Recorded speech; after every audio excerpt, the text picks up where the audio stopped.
வேண்டிய ஒரு தானியம் வந்து கேழ்வரகு.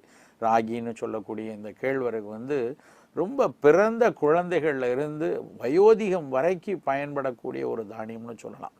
அதாவது தாய்ப்பாலுக்கு அப்புறம் கொடுக்கக்கூடிய முதல் திட உணவுகளில் நெல்சோரை நிறைய பேர் செய்வோம். நெல்சோறுக்கு இணையாக வீனிங் ஃபுட்டுன்னு சொல்லக்கூடிய திட உணவுகளில் தாய்ப்பாலுக்கு அப்புறம் கொடுக்கக்கூடிய முதல் திட உணவுகளில் முதலிடத்தில் இருக்கக்கூடிய ஒரு தானியம் வந்து கேழ்வரகு.